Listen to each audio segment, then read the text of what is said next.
Welcome to my summer classes. आज बच्चों हम पढ़ने वाले हैं Bohr's model of hydrogen atom.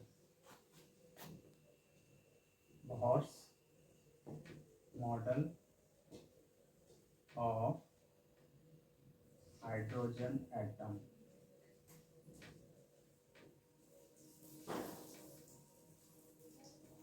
तो बच्चों मैं बता दूं आपको, बोहर ने क्लासिकल कॉन्सेप्ट और मॉडर्न कॉन्सेप्ट को मिला के एक अपनी थ्योरी बनाई और 3 पोस्टुलेट दिए। पहला पोस्टुलेट बोहर का क्या है वो सुनिए। फर्स्ट पोस्टुलेट,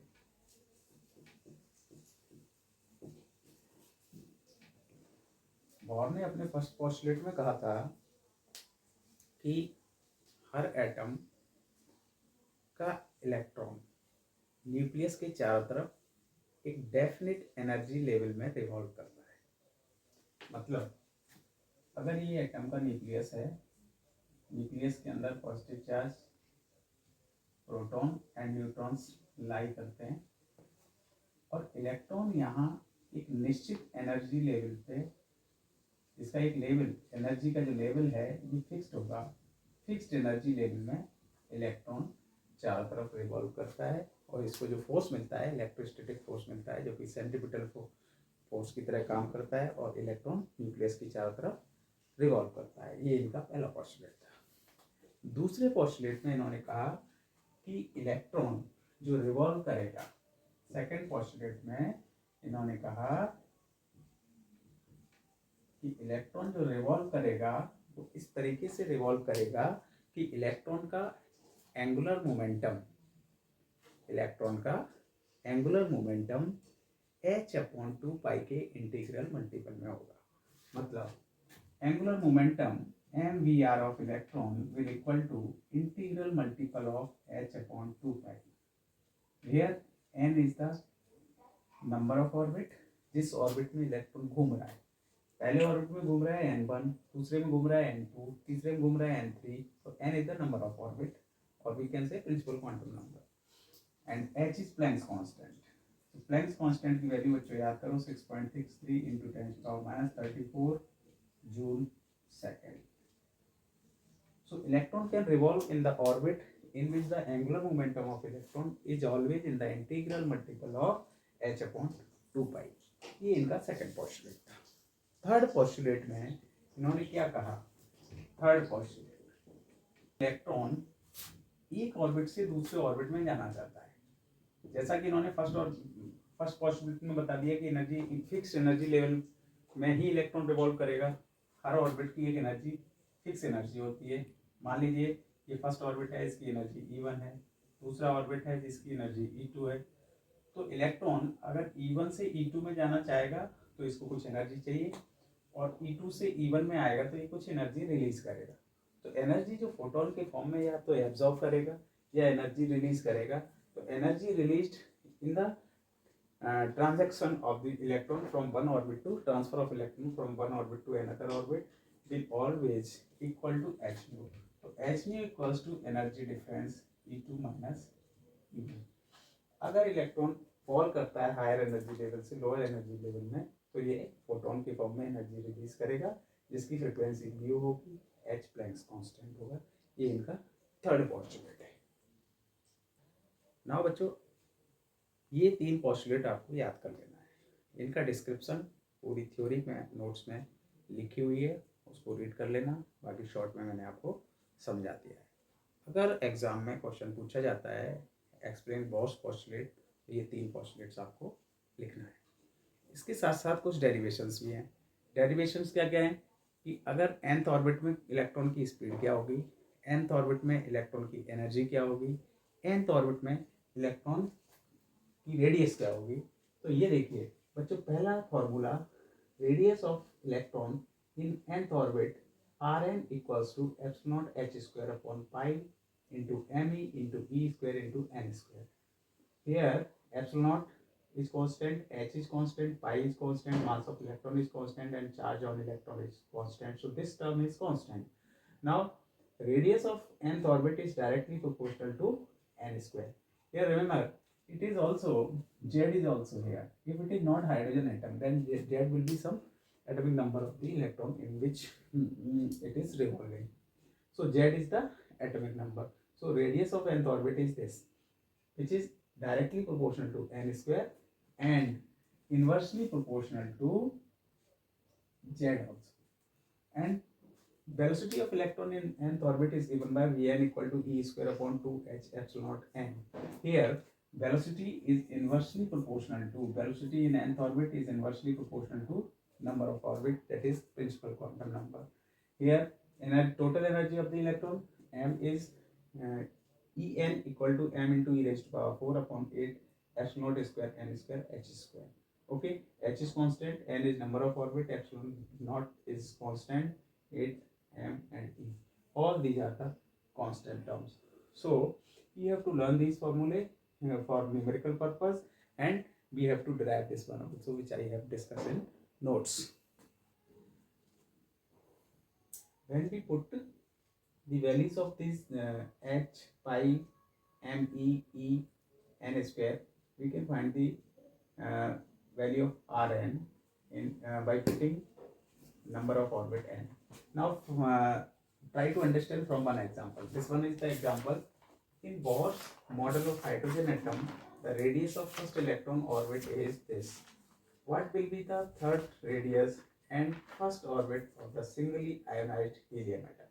तो बच्चों यहाँ देखो कि हमें अगर हाइड्रोजन के फर्स्ट ऑर्बिट की रेडियस आपको दे रखी है, मीन्स R1 आपको दिए है 0.53 एंगस्ट्रॉम. ओके, रेडियस आपको क्या चाहिए? Helium ionise He positive. ये हीलियम जब आयोनाइज हो जाएगा, जिसका atomic number of helium, what is atomic number of helium? 2. Okay, atomic number of hydrogen is 1. Atomic number of hydrogen is 1 and atomic number of helium is 2. We know that radius is inversely proportional to atomic number. So from here, radius is inversely proportional to atomic number, that is Z. You can write here R1 upon R2 equal to Z2 upon Z1. Here, see, radius R1 0.53 angstrom is given for the hydrogen atom, and radius R2 we have to find.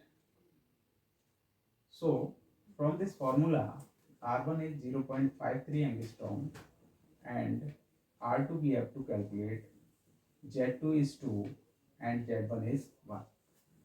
Simplifying this, R2 equals to 0.53 angstrom divided by 2. 0.2 to the 4, 2 6 are 12, 2 5 are 10 angstrom.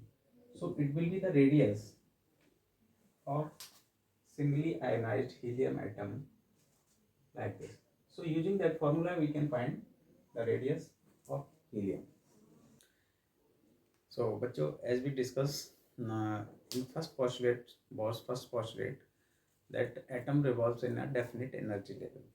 So first orbit की energy जो होती है, nth orbit की जो energy है, वो energy of nth orbit, total energy is -13.6 divided by n square.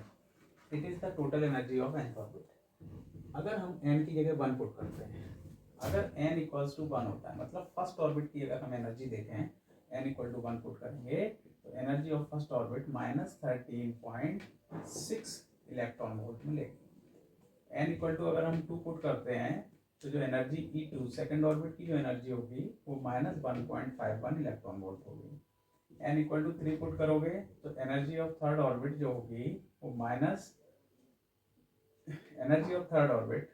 Energy of second orbit will be -3.40 and third orbit -1.51 and that of fourth orbit will be -0.85 electron volt. अब बच्चों देखिए energy level, first orbit का energy, total energy है electron की, दूसरे orbit की है, तीसरे ऑर्बिट की है, चौथे ऑर्बिट की है. अब अगर हम जीरो एनर्जी लेवल मान लेते हैं, यहाँ पे अगर डायग्राम बनाते हैं, energy level diagram of hydrogen atom कुछ ऐसा बनता है. ये जीरो लेवल मान लिया हमने, बाई एक्सिस के अलोंग डाउनवर्ड जब हम आते हैं तो नेगेटिव एनर्जी, अब अपवर्ड जाते हैं तो पॉजिटिव, और अनबाउंडेड आयनाइज एटम की जो एनर्जी है वो पॉजिटिव होती है। ओके, अब आप देखो जीरो से, अगर हम जीरो लेवल पे देखें तो ये जीरो जब एनर्जी होगी तब जो इलेक्ट्रॉन है इनफाइनाइट पे होगा actually.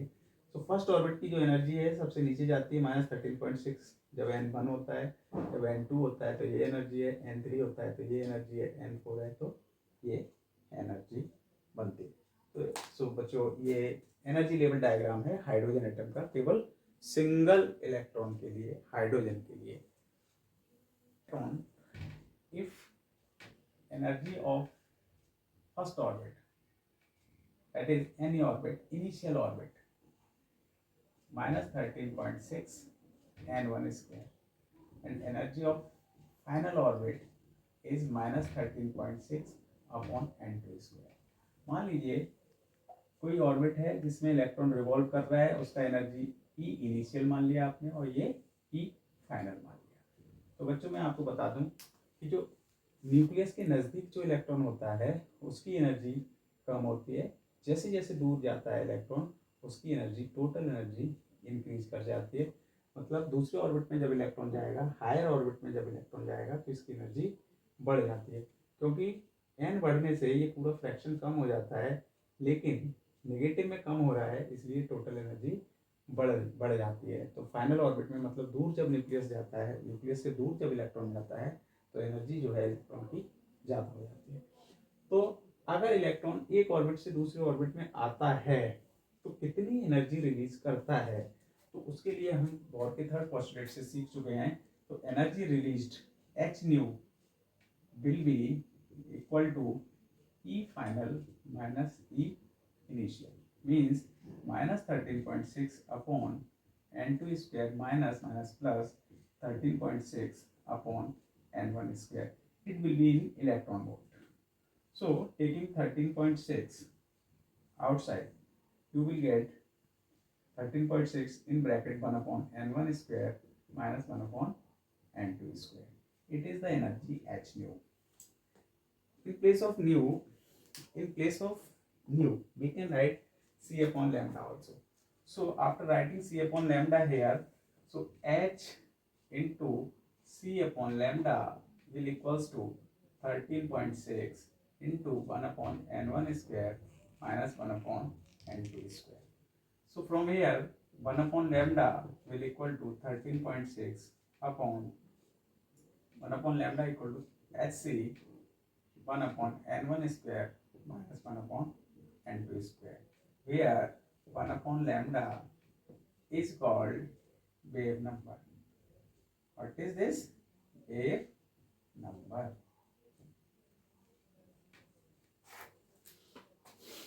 Hydrogen spectrum. So hydrogen, we have discussed in spectrum. But what is spectrum? Spectrum is the band of colors. Dark background पे या फिर ब्राइट बैकग्राउंड पे जो लाइंस मिलती हैं हमें वो स्पेक्ट्रम होता है। हाइड्रोजन स्पेक्ट्रम क्या होता है? तो हाइड्रोजन स्पेक्ट्रम में भी यही दो तरह के स्पेक्ट्रम होते हैं, emission spectrum and absorption spectrum. अगर डार्क बैकग्राउंड पे हमें ब्राइट लाइंस मिलती हैं तो वो लाइन एमिशन स्पेक्ट्रम कहलाता है, और जब ब्राइट बैकग्राउंड पे ब्लैक लाइंस मिलती हैं जो कि रेडिएशंस एब्जॉर्ब कर ली जाती हैं, वो जो स्पेक्ट्रम होता है वो एब्जॉर्प्शन स्पेक्ट्रम होता है। तो हाइड्रोजन स्पेक्ट्रम को हम समझेंगे अलग अलग एनर्जी लेवल से, जब इलेक्ट्रॉन अलग अलग दूसरे डिफरेंट एनर्जी लेवल्स पे फॉल होता है तो किस केस में किस रीजन की वेवलेंथ की जो स्पेक्ट्रम मिलता है उसको हमें समझना है हाइड्रोजन स्पेक्ट्रम का। तो ये देखिए बच्चों, यहाँ पे हमने अभी एनर्जी डायग्राम बनाए थे, तो इसमें देखो जब ऑर्बिट का नंबर 1 होता है तो फर्स्ट ऑर्बिट में टोटल एनर्जी इतनी होती है, सेकंड ऑर्बिट में टोटल एनर्जी इतनी होती है, थर्ड ऑर्बिट में इतनी होती है, फोर्थ में ये होती है, फिफ्थ में ये होती है। अगर इलेक्ट्रॉन कहीं से फर्स्ट ऑर्बिट में फॉल हो रहा है, फर्स्ट सेकंड ऑर्बिट से फर्स्ट में फॉल हो रहा है, थर्ड से फर्स्ट में फॉल हो रहा है, या किसी हायर ऑर्बिट से फर्स्ट ऑर्बिट में फॉल हो रहा है, मीन्स इलेक्ट्रॉन जो है हायर ऑर्बिट से फर्स्ट ऑर्बिट में जब फॉल होता है तो हमें यहाँ जो वेव्स मिलती हैं उसका जो स्पेक्ट्रम है बनेगा, जो उसको हम लाइमैन सीरीज में रखते हैं, उसका नाम है लाइमैन सीरीज। ये जो स्पेक्ट्रम होता है ये इनविजिबल स्पेक्ट्रम होता है, ये हमें आंखों से दिखता नहीं है। अगर ऑर्बिट नंबर 2 है, सेकेंड ऑर्बिट में इलेक्ट्रॉन किसी हायर एनर्जी लेवल से फॉल होता है, तब हमें जो स्पेक्ट्रम मिलता है वो बामर सीरीज में आता है। इसी तरह से थर्ड ऑर्बिट में जो इलेक्ट्रॉन फॉल होगा तब जो स्पेक्ट्रम मिलेगा, जो रेडिएशन, जो फोटोन प्रोड्यूस होगा एक पर्टिकुलर कलर की या पर्टिकुलर वेवलेंथ की फ्रिक्वेंसी या वेवलेंथ का फोटोन प्रोड्यूस होगा, वो किस सीरीज में आएगा, पास्कल सीरीज में। इसी तरह से जब फोर्थ ऑर्बिट में इलेक्ट्रॉन फॉल करेगा तो Brackett series, and fifth orbit में इलेक्ट्रॉन फॉल करेगा किसी हायर एनर्जी लेवल से तो वो पीफंड सीरीज के अंतर्गत आता है। इन सब में से चार जो स्पेक्ट्रम हैं, चार जो सीरीज हैं स्पेक्ट्रम में से, इन चारों सीरीज में से 5 सीरीज में से 4 जो सीरीज हैं वो इनविजिबल होते हैं। केवल बामर सीरीज जो है ये विजिबल रेंज में आता है। इसमें बच्चों याद करने वाली कुछ बातें हैं, वो मैं आपको बता देता हूँ। इधर देखिए, अगर इस सीरीज में, बामर सीरीज में हाईएस्ट वेवलेंथ की जो वेव किस कलर की वेवलेंथ की प्रोड्यूस करेगा, ये किस कलर का फोटोन प्रोड्यूस करेगा, उसकी वेवलेंथ क्या होगी वो आपको एच अल्फा से रिप्रेजेंट करना है। तो H alpha equal to 656.3 nanometre wavelength की होती है और उसका कलर रेड होता है। उसके बाद अगर शॉर्टेस्ट वेवलेंथ की बात करें, शॉर्टेस्ट वेवलेंथ, तो देखो यहाँ पे वायलेट कलर के लिए आपको जो दिख रहा है ये H gamma for violet colour 434.1 nanometre wavelength की होती है, जिसको हम एच गामा से रिप्रेजेंट करते हैं। तीसरा जो है बीटा, एच बीटा, जो 486.1 नैनोमीटर वेवलेंथ की प्रोड्यूस होती है। केवल ये जो सीरीज होती है बामर सीरीज वो विजिबल रेंज में आता है। इसके अलावा ये चार जो सीरीज होती हैं वो इनविजिबल रेंज में आते हैं। तो it is about the spectrum of hydrogen atom. De Broglie's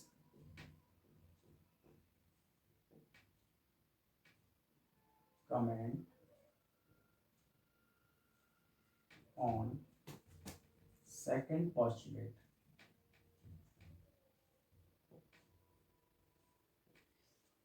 of Bohr's atomic model।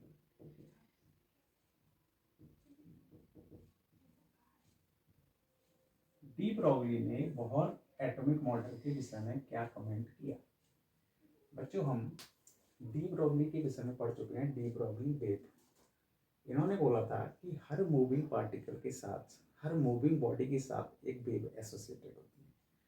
तो उन्होंने रिवॉल्विंग इलेक्ट्रॉन, जो कि मूविंग इलेक्ट्रॉन है, उससे वेव किस तरीके से एसोसिएट होगी, बोहर की पोस्टुलेट को लेके उन्होंने क्या कमेंट किया, उसको हम पढ़ना चाहते हैं। तो मैं बता दूं आपको कि डी ब्रॉगली ने बोला था कि इलेक्ट्रॉन जिस भी ऑर्बिट में घूमेगा उस ऑर्बिट की जो रेड सर्कमफेरेंस है वो उससे एसोसिएटेड वेवलेंथ के इंटीग्रल मल्टीपल में होगी। मतलब अगर कोई इलेक्ट्रॉन इस ऑर्बिट में रिवॉल्व कर रहा है तो इसका जो पाथ है, इस जो टोटल पाथ लेंथ है, दैट इज इसकी सर्कमफेरेंस। सर्कमफेरेंस क्या होगी, 2πr। nth ऑर्बिट है तो rn लिख सकते हैं हम इसको। तो ये जो सर्कमफेरेंस होगी वो हमेशा इससे एसोसिएटेड वेवलेंथ के क्या होगी, इंटीग्रल मल्टीपल में होगी। मतलब ऐसा नहीं हो सकता कि ये कंप्लीट वेव ना बनाए। कंप्लीट वेवलेंथ के इक्वल